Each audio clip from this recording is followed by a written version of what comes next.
Hi, everybody. This is Mitch Tanenbaum. Thanks for joining me today. This is the security news update for March 12th, 2023.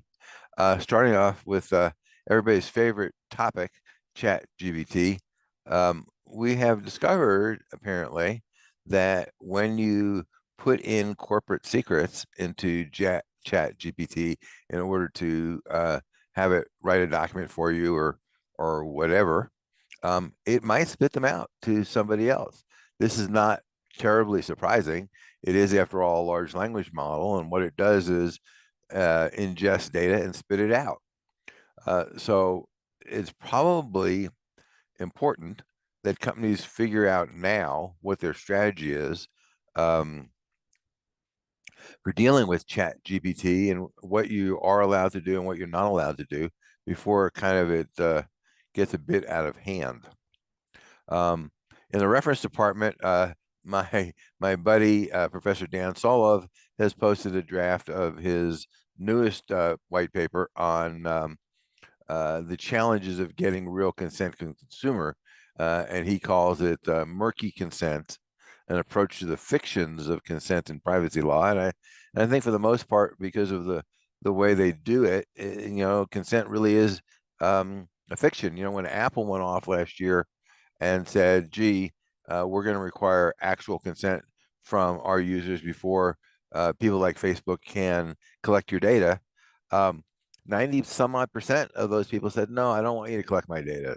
So the reason why people make it so murky is because they know what the answer is going to be if they make it clear. If you go to a website and you have a choice, do you want me to collect and sell your data? Yes or no? It's pretty clear what the answer for most people are going to be. Next, in the important issues department, OWASP, the Open Web Security Society, is now having a bit of a challenge. There are some people who say that the process really is broken and that it needs to change. They unfortunately for them, for OWASP, signed a public letter explaining in some detail what the problems are. Hopefully they can get this sorted out because OWASP really is a good organization and does a lot of good work, but they got to get their management processes under control. Otherwise, it's just going to go away. Next, the National Cybersecurity Strategy wants software makers to be liable for vulnerabilities in their software. The software is really the only thing in your life that major purchase that comes without a warranty. Your car comes with a warranty, your dishwasher comes with a warranty, even your coffee maker comes with a warranty. So why is it that software doesn't come with a warranty? Well, I think it's because somebody spent a lot of money in lobbying dollars, and those dollars have paid off. So now they're looking at maybe we got to go change that. Next, um, cops are really putting up a valiant fight in trying to go off and um, get the hackers off the street. This week it was the Doppelpaymer group, and law enforcement in Europe rolled up two main players, one in Germany and one in Ukraine. They stole, excuse me, it's not what they do. What's the word? Uh, I'm not sure what the word is. They took, how about that? They took a bunch of electronic devices, seized, there's a good word, a bunch of electronic devices from the people that they arrested and interrogated. And so that's going to help them a lot. So, it's a street by street fight, unfortunately. I wish it was something other than that, but it's not. Next, in the dumbest PR move of the century department, uh, a carjacker um, carjacked the car of a pregnant woman out of her driveway. Her 2-year-old son was in the back seat. The carjacker ran over the lady in the process of stealing her car. And when the cops went to VW to say, tell me what the location is, they said, well, her plan expired. And so we can't tell you what the location is until she pays up and makes her plan current. Um, well, needless to say, that did not sit well. either on social media or anyplace else. Um, VW sent out their spin control team. I don't think it's going to work very well, but they're certainly trying. They sent out their senior vice president of customer experience, and we all know what that customer's experience was. That VW doesn't care very much about their customer until they pay. Um, Now, they're claiming, of course, that this was a mess up on their part, and maybe it was, but still, from a PR standpoint, it's an utter disaster. Um, Next, in the legal department, the UK is one more time trying to roll out its own version of GDPR, saying that it's going to save businesses a lot of money. Well, the reality is it's actually going to cost businesses a lot of money. And maybe the members of parliament will figure that out before this really bad law gets enacted. But politicians are never known for wisdom. So I'm not counting on that. The challenge is, possibly if you are a business that only operates inside the UK and has no customers anywhere else in Europe, it might actually save you some money because the rules are simpler. On the other hand, if you are like probably 95% of UK businesses where you do have customers in Europe, then you're going to wind up with two sets of rules to follow. One for customers inside of the UK and one for customers outside of the UK. And all that does is add money. But we shall see. The other thing that could happen is the EU could revoke the UK's adequacy decision. The challenge has been that when the UK left the EU, they kind of put together this kind of baling wire and chewing gum kind of agreements. And one of the pieces was that they said that the UK's cybersecurity practices were adequate, when in fact they're really not. Um, they're no different than any other country.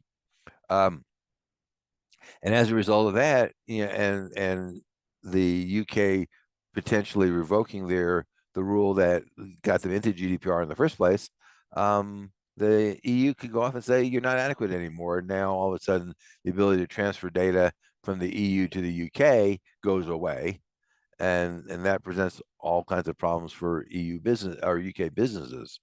Um, in the education department, the Interactive Advertising Bureau, which is the marketing arm of the internet advertising industry, um, has rolled out their plan for 2023 of all these wonderful privacy enhancing technologies that they want to roll out while taking all your data and selling it. Not sure exactly how you do that because those two things seem kind of at odds with each other, but who knows? In the hack department. This was not a great situation. The website gunauction.com was hacked late last year. Now the data is for sale on the dark web. Over 500,000 gun buyers and sellers is in that data set. And what's in there is names, home addresses, emails, plain text passwords. Apparently, they didn't bother to encrypt passwords, and phone numbers. And it's all tied to the weapons that the person bought or sold on the site. So that's one of those genies you cannot get back in the bottle once it's out. I assume there will be lots of lawsuits over that, and I'm guessing a lot of gun buyers and sellers are not going to be terribly happy. Um, and also in the breach department, Acer has confirmed that they were breached. It sounds like even though the amount of data stolen was substantial, not huge in today's world, 160 gigabytes of data, they said that this was a result of one machine being compromised. It's a server which is used by technicians, and the data includes tech manuals, backend infrastructure data, confidential product information, digital product keys, disk images, all kinds of stuff. Another one of those cases where the breach, there's no way to put the genie back in the bottle. Next, on the daily blog post, the question comes up of why TikTok is being banned. Is it really that bad? And I don't think it's and I'm certainly not an advocate for TikTok, but I don't think it's quite as simple as people would like to believe. Because yes, I am sure. I don't have any inside knowledge, but I am sure that TikTok is sharing the data that they collect with people that we'd rather they didn't collect it, didn't share it with. But the FBI does that too. The Immigration Customs Enforcement does that. The FBI just admitted they buy data on the open market. In China they just steal it, so it's kind of the same thing. But I think you got to look at that and try to figure out, well, what really is the deal here, because it's not completely obvious to me. Next, the TSA has issued an emergency cybersecurity mandate for the aviation sector. Now, we don't know why they're doing this. They haven't said, but we do know, obviously, we saw Colonial Pipeline last year. We saw several water supplies get attacked, one in Florida, one in Kansas last year. We have seen aviation websites get hacked. We have not heard about operational technology for the aviation industry being attacked, but maybe it is, and they just haven't told us yet. But they've told the airlines and the airports to go do a bunch of stuff and do it now. So this is all good because it'll improve cybersecurity, and everybody will whine because it costs money. And kind of along the same lines, the U.S. spy chief testified in front of Congress the other day, and they said that China is getting bolder and better in cyberspace. That should not show up as a surprise to anybody, I don't think. I hope not anyway. But it's always good to have people who actually are in authority and have the dirt to go off and say the same thing. So we shall see what Congress does with that, but hopefully they will do something useful. And then lastly, in the security news bites, John Deere tractor has been fighting tooth and nail for the last 10 years against giving farmers the right to repair their tractors. Mostly it's about protecting the revenue of the dealerships for maintenance, but they claim it's safety related, which I think is total BS. But now in a case coming up in front of the court, even the Department of Justice says that farmers should be allowed to repair their own tractors. On the Twitter side, thousands of pro-Trump bots have been attacking DeSantis and Haley and Democrats. This will be an opportunity for Elon Musk to put his money where his mouth is and actually shut down these bots because he says he's anti-bot. We'll see whether that's true. And Twitter had a second outage this week. I think it's showing some cracks around the edges, given that they've laid off a bunch of folks. They're able to bring it back online relatively quickly. Yet another government is caught spying on its own people. And this is not a big surprise because the governments like information. And in this case, it was dissidents, people that they didn't like. So they definitely wanted information on those. Not necessarily anybody who was breaking any laws, mind you, just dissidents. And finally, hackers are targeting law firms with malware. That's not a big surprise. Law firms have large collections of information, which is very attractive to hackers for a variety of reasons, mostly because they can sell it for big money. And law firms don't have a great reputation for being super ahead of the power curve in cybersecurity, mostly because every dollar that they spend on cybersecurity is a dollar that comes out of the partners' pockets at the end of the year because it's no longer profit.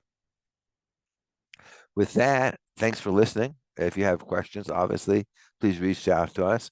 Until next time, stay safe. TurnKey Cybersecurity and Privacy Solutions offers the complete cybersecurity program for small to medium-sized businesses. They include everything needed to secure your business and meet compliance requirements. Visit our website at turnkeycybersecurityandprivacysolutions.com to learn more.